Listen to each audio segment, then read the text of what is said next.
ಒಂದೊಂದೊಂದು ಹೊಂದಿಯೇ ಮಹಾರುದ್ರನ 3 ಕಣ್ಣುಗಳಂತೆ ಒಪ್ಪಿರುವ ತ್ರಿಕುಟಾಚಲದ ಮಧ್ಯದಲ್ಲಿ ವಿಸ್ತಾರವಾದ ಲಂಕಾಪಟ್ಟಣವು ನೆಲೆಸಿತ್ತು. ಆ ಪರ್ವತ ಪಂಕ್ತಿಯು ಸ್ವಭಾವ ಸಹಜವಾದ ಕೋಟೆಯಂತೆ ಕಂಗೊಳಿಸುತ್ತಿತ್ತು.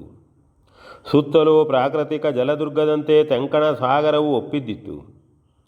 ದುರ್ಭೇದ್ಯವಾದ ಪ್ರಾಕಾರವೊಂದು ಮುಗಿಲನ್ನೇ ಮುಂಡಾಡುವಂತೆ ತಲೆ ಎತ್ತಿ ವಿಜೃಂಭಿಸುತ್ತಿತ್ತು. ಹಸುರೆಲೆಯ ಸೊಬಗನ್ನು ಹೊತ್ತು ಅದನ್ನೇ ಎತ್ತಿ ತೋರಿಸುವ ಹೊರವಲಯದ ತೋಟಗಳು ಪುರವನಿತೆಯ ಹಸುರುಡೆಯಂತೆ ರಾರಾಜಿಸುತ್ತಿದ್ದವು. ಎಲ್ಲವನ್ನೂ ಮೀರಿ ಮಹೋನ್ನತವಾಗಿ ಚಂದ್ರಮಂಡಲದಂತೆ ಹೊಳೆಯುತ್ತಿದ್ದ ರಾಜಾಪ್ರಸಾದದ ಕಳಶಾಗ್ರಭಾಗವು ಲಂಕಾ ನಿತಂಬಿನಿಯ ನತ್ತಿನಂತೆ ಮಿರುಗುತ್ತಿತ್ತು. ಗಿರಿಶಿಖರಗಳ ಮೇಲಲ್ಲಿ ನೆಲೆಗೊಂಡ ವಿಹಾರ ಮಂಟಪಗಳ ಸಾಲು ಆ ರಾಜ್ಯಲಕ್ಷ್ಮಿಯ ಮಣಿಮುಕುಟದಂತೆ ರಾರಾಜಿಸುತ್ತಿತ್ತು. ಪಟ್ಟಣದ ವಿಮಾನ ಸಮ ಹರ್ಮ್ಯಾದಿಗಳ ಹಾಗೂ ಗೋಪುರಗಳ ಸಾಲ್ಗೊಂಡ ಶೃಂಗಗಳು ಲಂಕಾದಿ ದೇವತೆಯ ಕಂಠಾಭರಣಗಳಂತೊಪ್ಪಿ ಮಿನುಗುತ್ತಿದ್ದವು.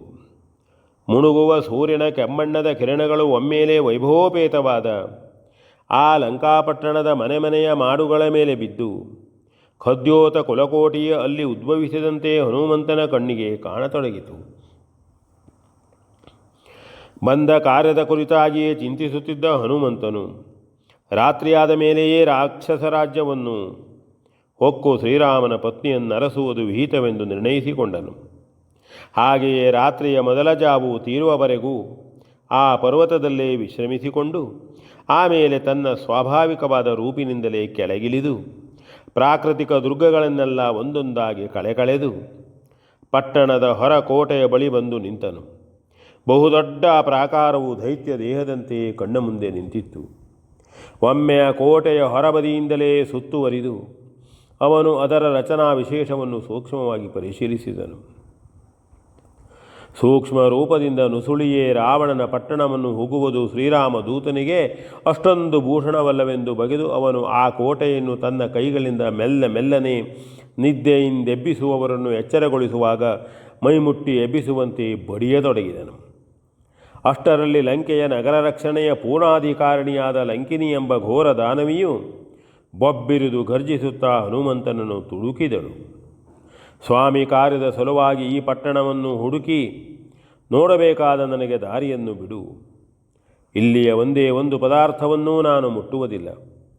ಬಂದ ಕಾರ್ಯವನ್ನು ಪೂರೈಸಿ ಸೂರ್ಯೋದಯಕ್ಕೆ ಮೊದಲೇ ನಿನ್ನಲ್ಲಿ ಹೇಳಿಯೇ ಹಿಂದಿರುಗುತ್ತೇನೆ ಎಂದು ಆಂಜನೇಯನು ವಿನಯಪೂರ್ವಕವಾಗಿ ಅವಳಲ್ಲಿ ತಿಳಿಸಿದನು.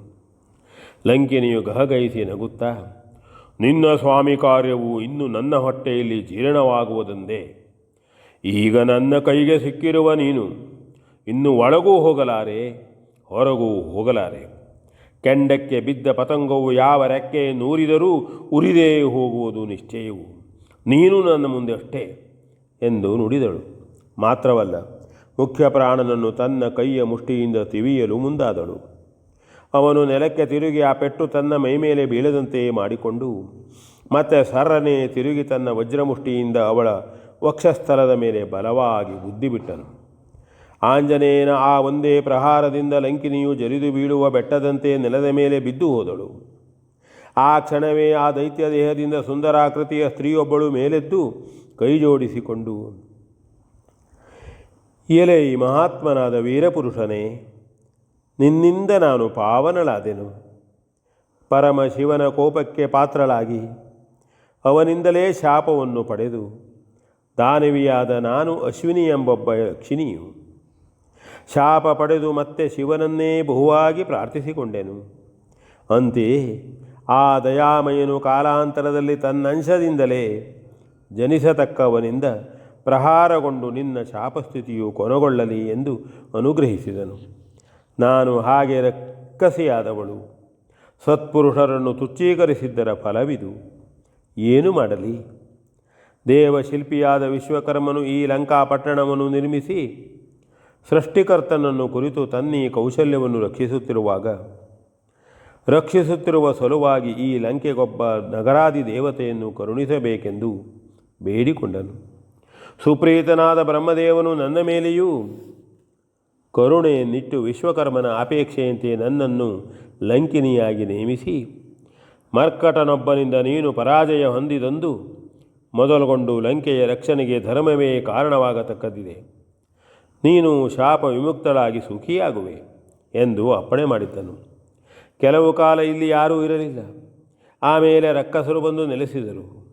ಮತ್ತೆ ಅವರೂ ಇಲ್ಲಿಂದ ಓಡಿ ಹೋದರು. ಕೆಲವು ಕಾಲದ ಮೇಲೆ ಕುಬೇರನು ಬಂದನು. ಅವನು ಬೇರೆ ಹೋಗಿ ರಾವಣನು ಬಂದನು.